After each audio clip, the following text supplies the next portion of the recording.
Hello everyone. Now we start our first topic, that is thermodynamics. First of all, we know what is thermodynamics. Thermodynamics is made up of two words. One is thermo and another is dynamics. Thermo का मतलब होता है heat और dynamics का मतलब होता है motion.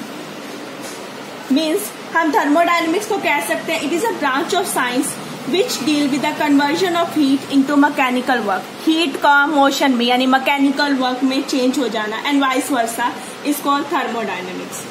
Now we know heat has various form of energy like electrical energy, chemical energy, potential energy. तो ये उन सभी के साथ क्या करती है, डील करती है वेरियस फॉर्म्स के साथ. तो हीट का वर्क में कन्वर्ट होना मीन्स हीट का किसी फॉर्म ऑफ एनर्जी में कन्वर्ट हो जाना. वो एनर्जी की फॉर्म मैकेनिकल हो सकती है, पोटेंशियल हो सकती है, काइनेटिक हो सकती है, केमिकल हो सकती है, कुछ भी हो सकती है. तो इन अनदर वर्ड हम क्या कह सकते हैं, thermodynamic is a branch of science which deal with the quantitative relationship between heat and various form of energy. कोई भी फॉर्म ऑफ एनर्जी और हीट के बीच का जो रिलेशनशिप है वो क्या है, हमारा थर्मोडायनेमिक्स.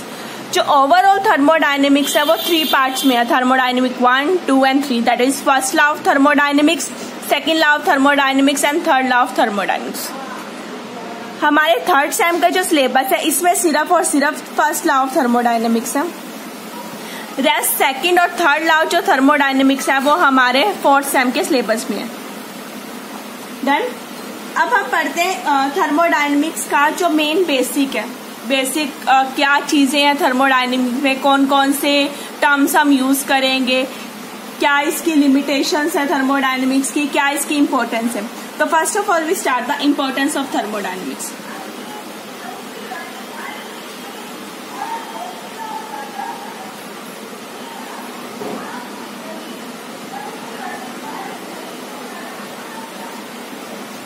थर्मोडायनेमिक एक ऐसी इंपॉर्टेंट ब्रांच है जो ना सिर्फ केमिस्ट्री, फिजिक्स, इसके साथ साथ इंजीनियरिंग में भी बहुत ज्यादा यूज होती है.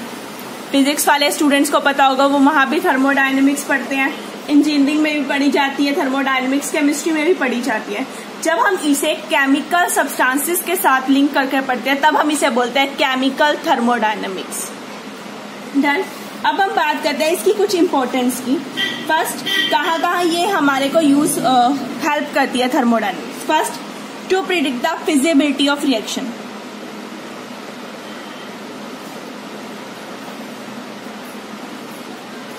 फिजिबिलिटी ऑफ रिएक्शन और feasibility of process. Feasibility means ये हमें बताती है थर्मोडायनेमिक अगर कोई रिएक्शन है वो पॉसिबल होगी या नहीं under the certain condition.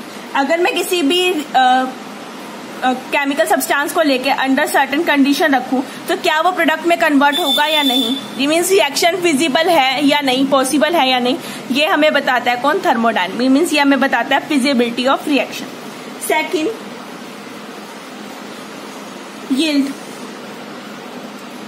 Yield of product.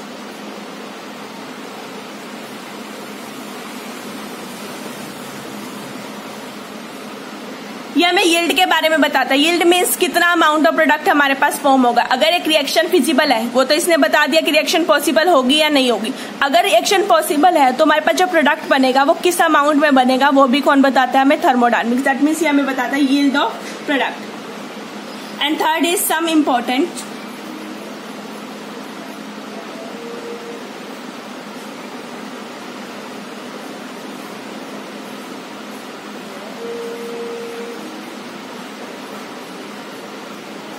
Some important generalization of process. अब एक रिएक्शन पॉसिबल है, उसके साथ साथ उस रिएक्शन के में कई सारे चेंजेस होते हैं. ये हमें कुछ ऐसे इंपॉर्टेंट जनरलाइजेशन की बताता है जो फिजिकल केमिस्ट्री में होती है, like Raoult's law, lowering of vapour pressure, elevation in boiling point, depression in freezing point, distribution law, face law. ये कई सारी जनरलाइजेशन है जो इंपॉर्टेंट फिजिकल केमिस्ट्री की, उन सब के बारे में भी कौन बताता है, थर्मोडायनेमिक्स. मीन्स थर्मोडायनेमिक एक इम्पॉर्टेंट ब्रांच है जो हमें कई सारी चीजें बताती है एक रिएक्शन के बारे में. फर्स्ट ऑफ ऑल, एक रिएक्शन पॉसिबल है या नहीं ये बताती है. अगर रिएक्शन पॉसिबल है तो उसका प्रोडक्ट कितने अमाउंट में बनेगा, यील्ड, ये बताती है. कुछ important generalization like Raoult's law, lowering of vapour pressure, depression, freezing point, elevation in boiling point, phase law, इन सब के बारे में जो इंफॉर्मेशन मिलती है वो हमें किसकी हेल्प से मिलती है, थर्मोडायनेमिक्स की हेल्प से, यानी एक इम्पोर्टेंट ब्रांच है। अब इसके साथ इसकी कुछ लिमिटेशंस भी हैं। Now limitations of thermodynamics. अब जो थर्मोडायनेमिक्स हम पढ़ते हैं, इतनी सारी चीजें बताने के साथ कहीं ना कहीं इसकी कुछ ना कुछ ड्रॉबैक्स हैं, जो इसकी क्या है, लिमिटेशंस हैं। इसकी एप्लीकेशन तो बहुत सारी है, पर कहीं ना कहीं कुछ चीजें ये हमें एक्सप्लेन नहीं कर पाती, तो वो इसकी क्या बन जाती है, लिमिटेशन। फर्स्ट, ये जितनी भी प्रॉपर्टीज के साथ डील करती है, लाइक टेम्परेचर, प्रेशर, ये हमेशा उनके साथ बल्क में डील करती है। बल्क में डील करना मीन्स एक लार्ज सिस्टम के साथ डील करना, जिसे हम क्या बोलते हैं, मैक्रोस्कोपिक सिस्टम।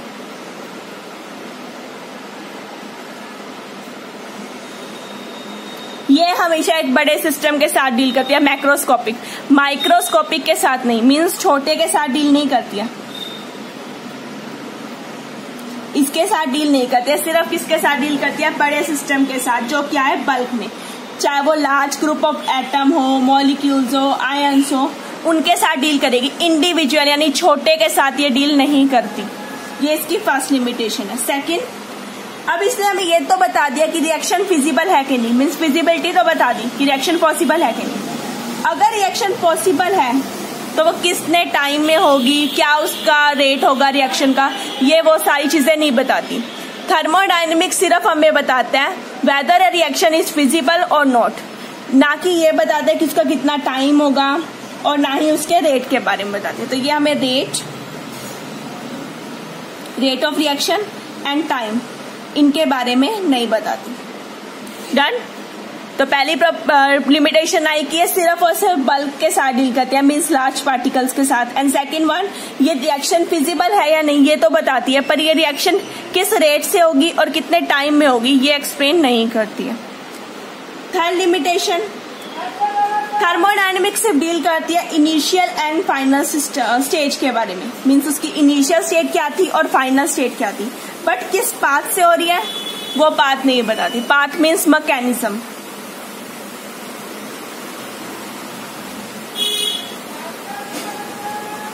ये हमें ये तो बताती है कि इसकी फाइनल स्टेट क्या होगी।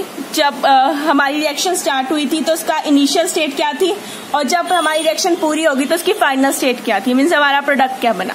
बट ये रिएक्शन किस मैकेनिज्म के थ्रू हुई, इसके बारे में थर्मोडायनेमिक्स कुछ भी एक्सप्लेन नहीं करती। तो ये भी क्या, इसकी एक लिमिटेशन। तो ओवरऑल थर्मोडायनेमिक्स की 3 मेजर लिमिटेशन है। फर्स्ट, ये सिर्फ बल्क के साथ डील करते हैं, दैट इज मैक्रोस्कोपिक सिस्टम, ना कि छोटे यानी माइक्रोस्कोपिक के साथ। सेकंड, रिएक्शन फिजिबल है या नहीं ये तो हमें बता देती है, पर रिएक्शन किस रेट के साथ होगी, कितने टाइम में पॉसिबल है, ये सब एक्सप्लेन नहीं करती। एंड थर्ड, रिएक्शन की इनिशियल और फाइनल स्टेट के बारे में तो ये बताती है, बट ये उसके मैकेनिज्म के बारे में कुछ एक्सप्लेन नहीं करती, मीन्स किस मैकेनिज्म के थ्रू हुई, कैसे हुई, इसके बारे में कुछ नहीं बताती। तो ये इसकी क्या थी, लिमिटेशन। अब हम स्टार्ट करते हैं कुछ इंपॉर्टेंट डेफिनेशन या कुछ इंपॉर्टेंट टर्म्स जो ओवरऑल हम थर्मोडायनेमिक्स 1, 2 और 3 के बीच में पढ़ेंगे।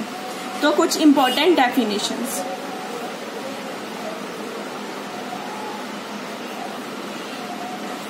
फर्स्ट इंपॉर्टेंट डेफिनेशन है हमारी system and surroundings. What is system and what is surrounding.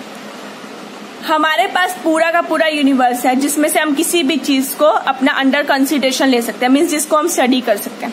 तो यूनिवर्स के उस पार्ट को जिसे हमने अंडर कंसिडरेशन लिया है, मीन्स जिसे हम स्टडी करेंगे, वो हमारा क्या है, सिस्टम, और जितना भी रिमेनिंग पार्ट है वो हमारा क्या है, सराउंडिंग। डन। तो system is a part of universe that is chosen for the thermodynamic consideration is called system and rest part of universe is called surrounding। Clear हो गया सिस्टम क्या है और सराउंडिंग क्या। नाउ अब हमने सिस्टम की तो बात कर ली। सिस्टम क्या है, वो पार्ट जिसे हमने अंडर कंसिडरेशन रखा है, मीन्स जिसे हम स्टडी करेंगे अपना थर्मोडायनेमिक प्रोसेस में, उसे तो हमने कह दिया सिस्टम। और रिमेनिंग पार्ट क्या हो गया, surroundings. Now type of system. Second is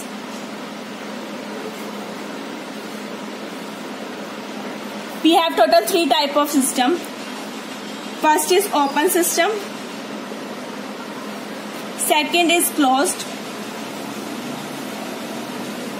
and third is isolated system.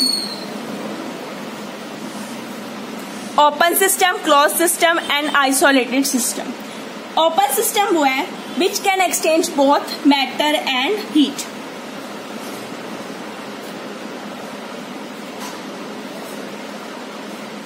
इस सिस्टम में दोनों चीजें मैटर और हीट दोनों क्या होंगी, एक्सचेंज होंगी. क्लोज सिस्टम वो है जिसके अंदर सिर्फ और सिर्फ क्या एक्सचेंज होगी, हीट एक्सचेंज होगी.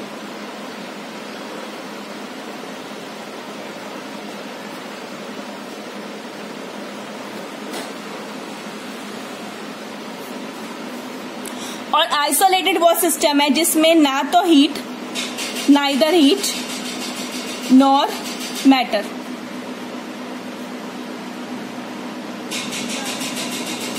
ना तो इस सिस्टम में हीट एक्सचेंज होगी, ना ही इस सिस्टम में क्या होगा, मैटर एक्सचेंज होगा.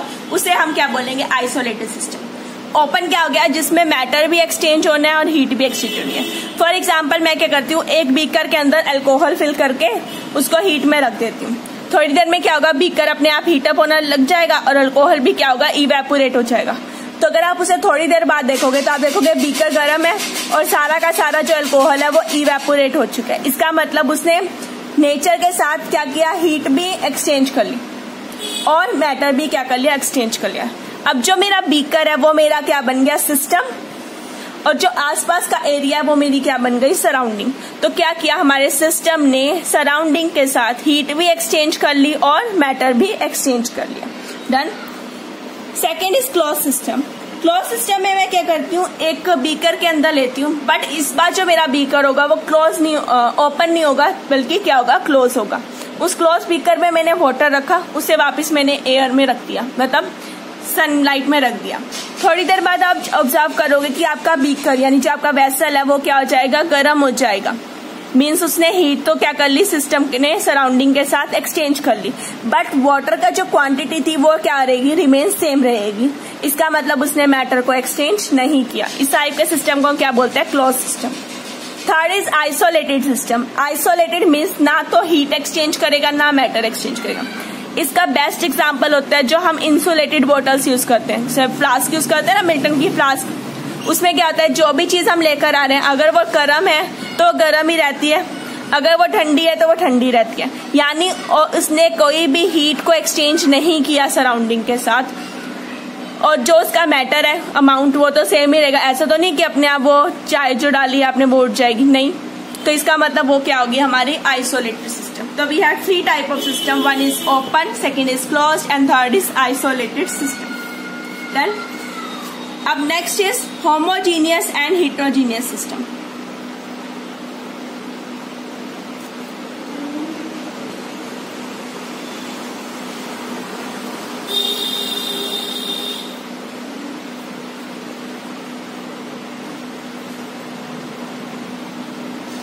Homogeneous and heterogeneous system. A system is said to be homogeneous if it is uniform throughout. एक सिस्टम homogeneous है अगर वो क्या हो, यूनिफॉर्म हो थ्रूआउट. मीन्स अगर मैंने दो चीजों को मिक्स किया, उसे मिक्स करने के बाद मैं अगर उसे ऊपर के पोर्शन में से निकालूं, नीचे के पोर्शन में से निकालूं, बीच में से किसी भी पार्ट में से निकालूं, तो वो हमेशा क्या होगा, सेम होगा. तो उसे हम क्या बोलेंगे, एक होमोजीनियस मिक्सचर. मीन्स कोई भी दो सॉलिड्स को ले लो, उन्हें मिक्स कर दो, या कोई भी दो प्योर लिक्विड्स ले लो, उन्हें मिक्स कर दो. ये सारे क्या बन जाते हैं, हमारे होमोजीनियस मिक्सचर. मीन्स कोई भी दो मिसिबल लिक्विड मीन्स जो एक दूसरे में पूरी तरह से मिक्स हो जाए. जैसे आप जूस ले के उसके अंदर पानी डाल दो, जूस और पानी क्या देंगे, थोड़ी देर में मिक्स हो जाएंगे अपने आप.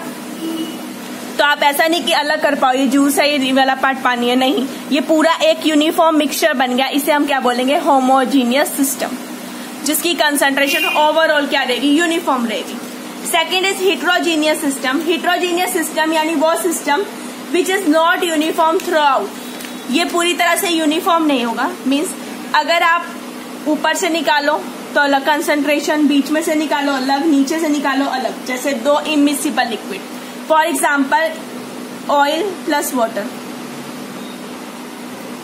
मैंने ऑयल और वाटर मिक्स कर दिया. हमें पता है ऑयल वाटर मिक्स नहीं होते. जब मैं ऑयल को वाटर में डालूंगी तो ऑयल की लेयर ऊपर आ जाएगी अलग से और नीचे वाटर की लेयर आ जाएगी. मीन्स इनके बीच में एक डिस्टिंक्ट बाउंड्री होगी, मैं डिफ्रेंशिएट कर पाऊंगी. ऐसे ही आप सॉलिड लिक्विड को मिक्स कर सकते हो।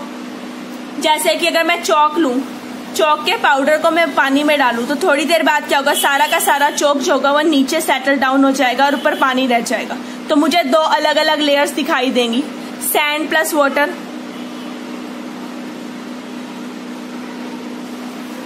सैंड प्लस वाटर को मिक्स करूं तो ये हमारे पास क्या आ जाएगा, अलग अलग दो लेयर। सैंड की लेयर नीचे अलग से दिखाई देगी, पानी हमें ऊपर अलग दिखाई देगा।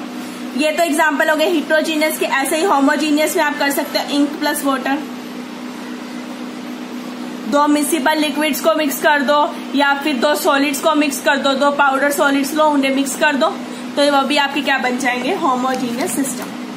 डन। ये थे होमो एंड हिट्रोजीनियस, मीन्स जिसकी कंसंट्रेशन ओवरऑल क्या रहेगी, यूनिफॉर्म, और जिसकी कंसंट्रेशन ओवरऑल क्या रहेगी, डिफरेंट, यूनिफॉर्म ना रह के अलग अलग रहेगी, उसे हम बोलेंगे heterogeneous. Next is macroscopic system.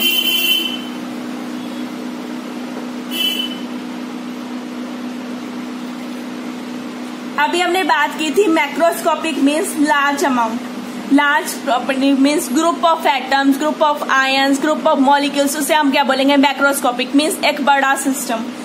ठीक है, इस तरह की अगर हम बात करें जिसमें लार्ज अमाउंट ऑफ सब्सटेंसेस हो, उसे हम क्या बोलेंगे, मैक्रोस्कोपिक सिस्टम्स। मीन्स कह सकते हैं हम लार्ज अमाउंट ऑफ सब्सटेंसेस, वो हमारा क्या हो जाएगा, macroscopic system. Next is macroscopic properties.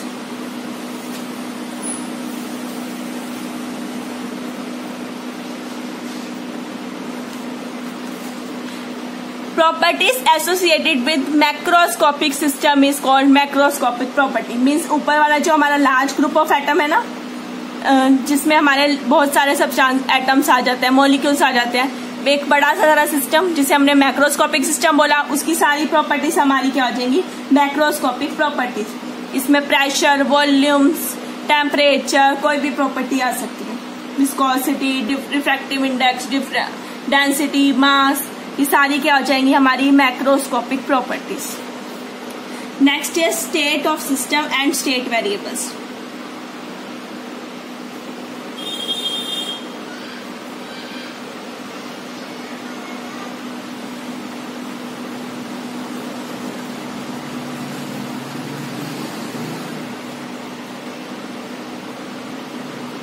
State of system वो कंडीशन है, मीन्स वो स्टेट की बात कर रहे हैं, when the various macroscopic properties of system has definite value, means उस स्टेट की बात, उस स्टेज की बात कर रहे हैं जहां पर जितनी भी हमारी मैक्रोस्कोपिक प्रॉपर्टीज हैं उस सिस्टम की, उन सब की कुछ डेफिनेट वैल्यू हो जाएगी, तो उसे हम बोलेंगे स्टेट ऑफ सिस्टम। मीन्स एक पर्टिकुलर पॉइंट पर उसकी क्या क्या टेम्परेचर की वैल्यू है, प्रेशर की वैल्यू है, मास क्या है, डेंसिटी क्या है, रिफ्रैक्टिव इंडेक्स क्या है, वो क्या हो जाएगी, उसकी स्टेट बन जाएगी, that is state of system.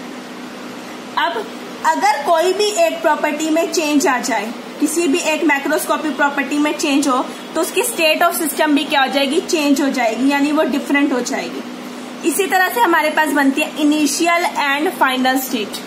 जो कहते हैं स्टार्टिंग स्टेज है हमारी और ये हमारी फाइनल स्टेज है, तो उसे हम क्या बोलते हैं, स्टेट।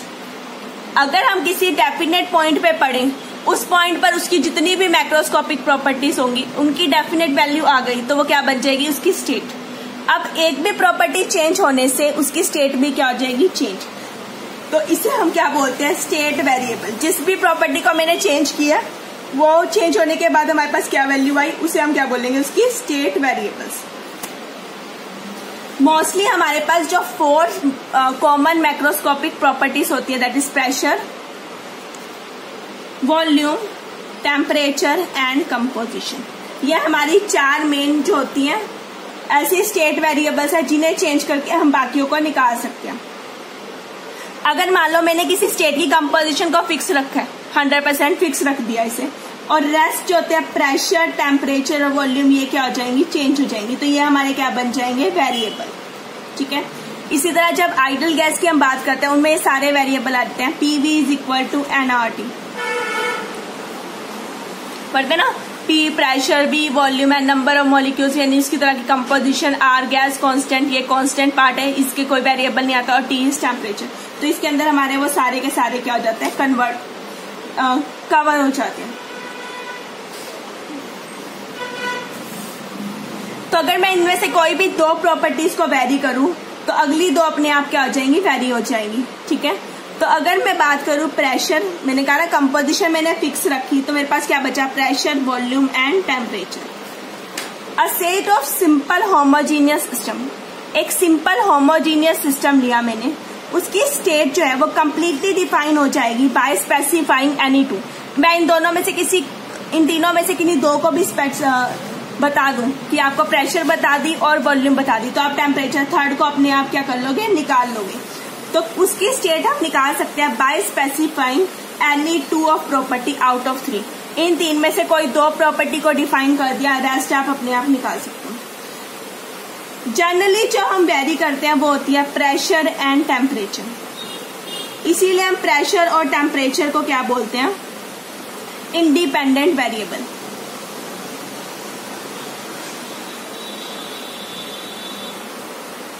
और रेस्ट जो अपने आप निकल आती है वो कहती है वॉल्यूम। तो वॉल्यूम इनके ऊपर डिपेंड करी तो वो क्या आ जाएगी, डिपेंडेंट वेरिएबल। डन। हमने बात करी जनरली हम चार ही वेरिएबल्स लेते हैं, that is pressure, volume, temperature and composition. इनमें से भी हम जनरली मैक्सिमम टाइम कंपोजिशन को क्या करते हैं, कांस्टेंट रख देते हैं, फिक्स कर देते हैं। तो रेस्ट हमारे पास क्या बचा, प्रेशर, वॉल्यूम एंड टेम्परेचर। अगर मैं इन तीनों में से किन्हीं दो को भी वेरी कर दूं तो थर्ड में अपने आप निकाल सकती हूँ, दो को बता दिया, तीसरा अपने आप क्या हो जाएगा, फाइंड आउट हो जाएगा। और उसमें से भी मोस्ट कॉमनली हम प्रेशर और टेम्परेचर को वेरी करते हैं, तो वो हमारे दो वेरिएबल हो गए इंडिपेंडेंट, अपने आप वेरी होते हैं। और इनके हेल्प से क्या निकलता है, वॉल्यूम। तो वॉल्यूम इनके ऊपर क्या होगी, डिपेंडेंट, इसीलिए हम उसे क्या बोलते हैं, डिपेंडेंट वेरिएबल। डन। ये थे हमारे state of system and state variables. Next is thermodynamic equilibrium.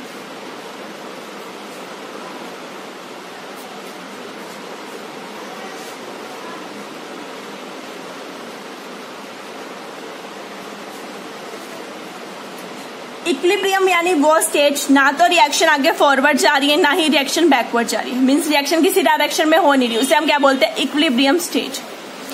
अब थर्मोडायनेमिक इक्विलिब्रियम की बात करें, a system is said to be in thermodynamic equilibrium if the macroscopic property of system in various phase do not change with time.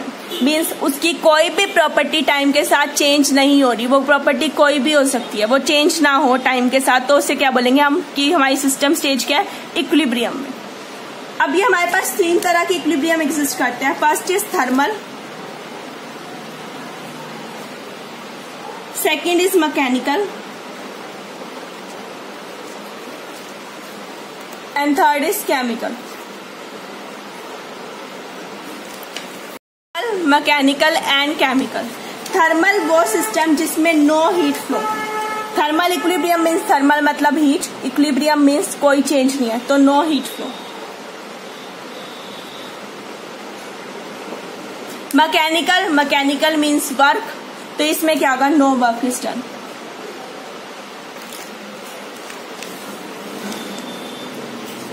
Next is chemical. Chemical means no change in composition. Chemical का बात आ गई, यानी क्या आ गई, composition. तो इसमें क्या होगा, नो चेंज इन कंपोजिशन। तो एक ऐसा सिस्टम जिसमें कोई भी स्टेट चेंज नहीं हो रही विद द टाइम, कोई भी फेज चेंज नहीं हो रहा with the time, that is called thermodynamic equilibrium. इसके तीन टाइप है हमारे पास, thermal, mechanical, chemical. Thermal means no heat flow, system में कोई हीट फ्लो नहीं करेगा। मैकेनिकल मीन्स कोई वर्क डन नहीं होगा, और केमिकल मीन्स कोई भी कंपोजिशन में चेंज नहीं आएगा, तो उसे हम क्या बोलेंगे, केमिकल इक्विलिब्रियम। डन। तो ये अभी हमारी कुछ टर्म्स थी जिन्हें हमने पढ़ा। नेक्स्ट हम अगले चैप्टर में कंटिन्यू करेंगे ये टर्म्स। डन। Thank you.